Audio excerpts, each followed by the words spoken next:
Hello दोस्तों, स्वागत करता हूं मैं आपका फिर से एक बार फार्मा लेक्चर्स पर। और आज हम बात करेंगे quality control of crude drugs of natural origin, जिसका मेथड सेकंड पढ़ेंगे आज, माइक्रोस्कोपिक मेथड्स के बारे में। तो आप जैसे अब जानते हैं कि हमने फर्स्ट वीडियो में बात की थी ऑर्गेनोलेप्टिक या फिर morphological evaluation of crude drugs के बारे में। तो आज हम बात करेंगे माइक्रोस्कोपिक इवैल्यूएशन मेथड्स के बारे में। तो गाइज, यदि ये मैंने वीडियो इसलिए बनाया है क्योंकि ये क्वेश्चन 7 और 10 नंबर में पूछा जाता है। यदि ये क्वेश्चन आपसे 7 नंबर में पूछा गया तो आपको इस पीडीएफ को फॉलो करना है, जो आपको वेबसाइट पे जल्दी ही अवेलेबल हो जाएगी। और यदि आपसे 10 मार्क्स में क्वेश्चन पूछा जाएगा तो आपको वहाँ पे 5 के 5 मेथड्स एक्सप्लेन करने होंगे। तो जहाँ पे हमने जो हमारी पहली वाली पीडीएफ है उसमें माइक्रोस्कोपिक काफ़ी छोटा है, जो कि 3 से 4 लाइन में कंप्लीट है, तो आप उसको भी लिख सकते हैं। तो आपको नंबर काफ़ी अच्छे मिलेंगे। मतलब वहाँ पे आपने यदि वो जितने हमने नोट्स बना रखे हैं और आपने उनको पूरा फॉलो किया तो आपको 10 के 10 मार्क्स मिलेंगे। तो हम सबसे पहले बात करेंगे कि माइक्रोस्कोपिक क्या होता है। कि माइक्रोस्कोप आप जानते हैं कि किसी भी चीज़ को हम जब वो डीपली स्टडी करते हैं, मतलब उसके किसी भी चीज़ के, मतलब कोई भी पार्ट हो गया, जैसे लीफ ही है, यहाँ पे लीफ के हम पार्ट को इंटरनल यदि स्टडी करना है तो हम यहाँ पे माइक्रोस्कोपिक स्टडी करेंगे। तो उसके मतलब कि ऐसा हो गया कि जब हम उसकी आप इंटरनल स्टडी क्यों करते हैं कि उसके जो टिश्यू फैक्टर्स होते हैं उनको स्टडी करने के लिए हम माइक्रोस्कोपिक इवैल्यूएशन का यूज करते हैं। जो अब टिश्यू अरेंजमेंट कैसे कि जो सेल वॉल कैसी अरेंजमेंट है, vessels, stomata, trichomes, fibres, starch, calcium और ऑक्सलेट और क्रिस्टल्स वगैरह जो होते हैं उनको कैसे कैसे अरेंजमेंट है, उनके सब बारे में हम पता करते हैं। और जो भी हमारे जो स्ट्रक्चर्स होती है, मतलब जो एपिडर्मिस होती है और भी अदर्स लेयर होती हैं, उनका कैसे अरेंजमेंट है, कितनी वो प्रेजेंट है, कितनी प्रेजेंट नहीं है, उसके बारे में हम स्टडी करते हैं। तो सबसे पहले हम बात करेंगे पेलिसिडे रेशो के बारे में कि पेलिसिडे रेशो क्या होता है। तो जो पेलिसिडे रेशो होता है को हम इसे डिफाइन कर सकते हैं कि the average number of palisade cell beneath each epidermal cell of the leaf. कि जो हमारी एपिडर्मल सेल होती है उसके ऊपर जितने भी पेलिसिडे प्रेजेंट होते हैं उनको हम पेलिसिडे रेशो कहते हैं। मतलब कि हमारे पास कोई जैसे ये एपिडर्मिस है, उसके ऊपर कितने, ये इस टाइप से हमने बना दिया, इसके ऊपर यहाँ पे 1 2 3 4, यहाँ पे 1 2 3 4, इनको हम काउंट कर लेते हैं। अब उसका एक फॉर्मूला होता है, जैसे उसका फॉर्मूला क्या होता है कि सपोज दैट कि हमारे पास प्रेजेंट थे, हमारे पास 4 एपिडर्मिस थे, तो इनमें हमारा टोटल कितने थे 18.4, सॉरी एक सेकेंड रुको, 18.4।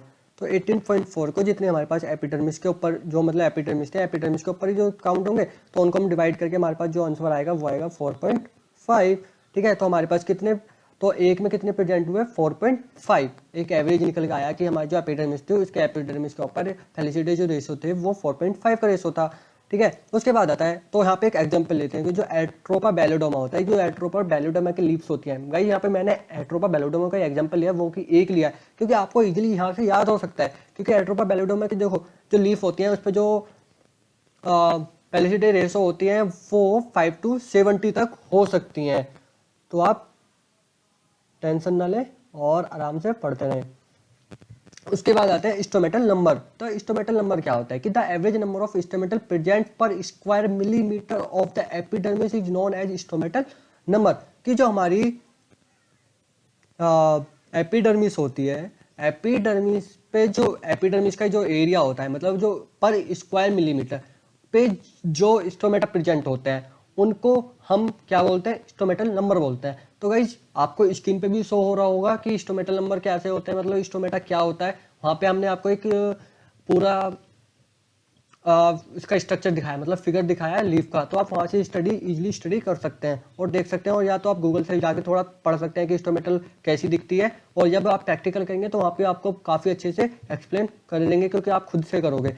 तो गाइज, तो आपको ये तो पता लगे कि स्टोमेटल नंबर क्या होता है। अब एग्जांपल्स ले लेते हैं कि जो एट्रोपा बैलोडोमा होता है, जो एट्रोपा बैलोडोमा होता है उसमें जो अपर एपिडर्मिस होती है उसमें 7 to 10 होते हैं स्टोमेटा, और जो लोअर एपिडर्मिस होती है 77 to 115 तक स्टोमेटा प्रेजेंट होता है। ऐसी धतूरा होता है, धतूरा मेटल में अपर एपिडर्मिस में 147 to 160 होता है, और जो लोअर एपिडर्मिस होती है इसमें 202 to 209 तक हो सकते हैं। ठीक है, तो अब हम इसमें देखेंगे आगे स्टोमेटल इंडेक्स के बारे में कि स्टोमेटल इंडेक्स क्या होता है। एक सेकेंड, हाँ, तो स्टोमेटल इंडेक्स क्या होता है। तो स्टोमेटल इंडेक्स होता है तो हम उसको कह सकते हैं कि एक परसेंटेज होता है स्टोमेटा का, जो स्टोमेटा नंबर होते हैं उनका एक परसेंटेज होता है।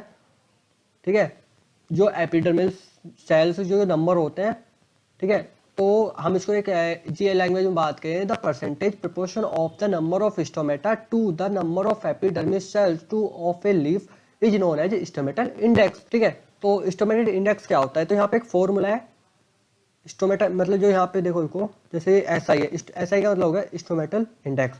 तो S I is equal to S upon E plus S.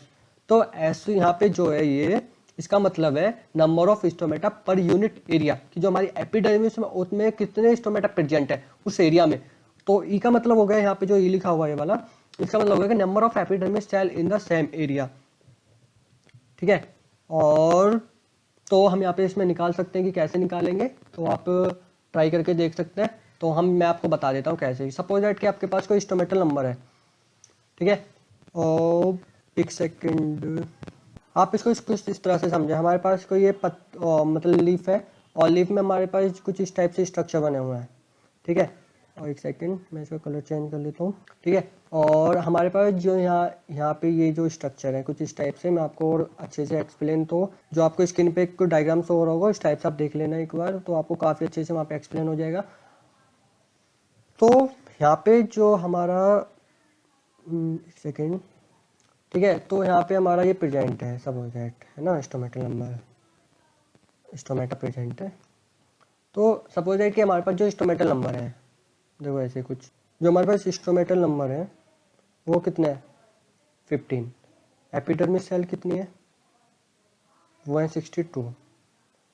ठीक है, तो और यहाँ पे जो हमारा रेशो निकलेगा स्टोमेटल इंडेक्स का वो कैसे निकलेगा, तो मैं आपको बता देता हूँ। जो हमारा फर्स्ट फॉर्मूला था ये वाला, इसी को हम फॉलो करेंगे।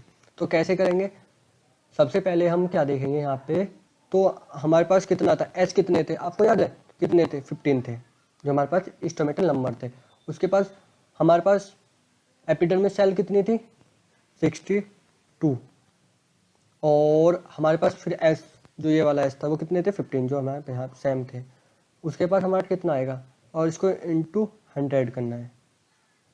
ठीक है, उसके बाद आप एवरेज निकालना और मतलब उसका जो कमेंट करके बताना। मैं तो इसको आप एग्जांपल देता हूँ, बट आप आंसर देता हूँ, बट आप जल्दी से बताना कि क्या होगा। आप यहाँ पे वीडियो को पॉज कर लेना और आप इसको सोल्व करके बताना कमेंट करके कि क्या आंसर आया। जो इसका आंसर होगा वो होगा 20.83%।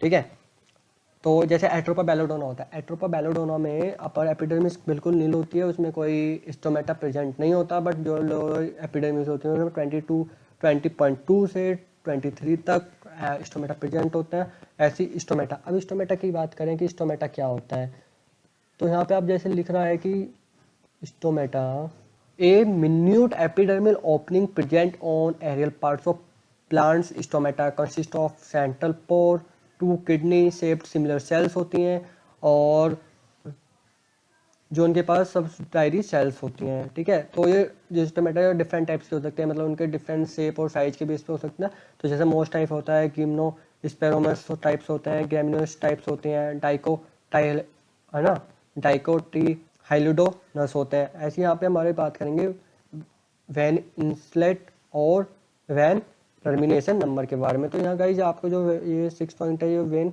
ये आप स्पेलिंग सही कर लेना, और गलती से हो जाता है कभी कभी।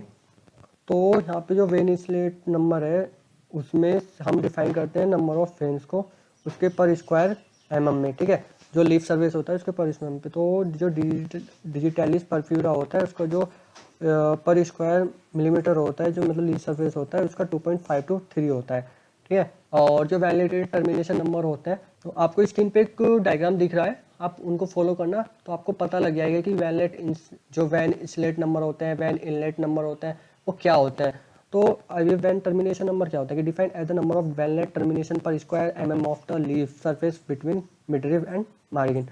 जो मिडरिव और मार्जिन होते हैं उसके सरफेस में जो पाया जाता है। आपको एक एग्जांपल और एक प्रैक्टिकल भी होगा कॉलेज टाइम में, तो आप वहाँ पे ये क्लियर हो जाएगा टॉपिक अच्छे से। तो गाइज यदि आपको वीडियो अच्छी लगी हो तो प्लीज़ लाइक कर देना और शेयर भी कर लेना और फॉलो कर लेना।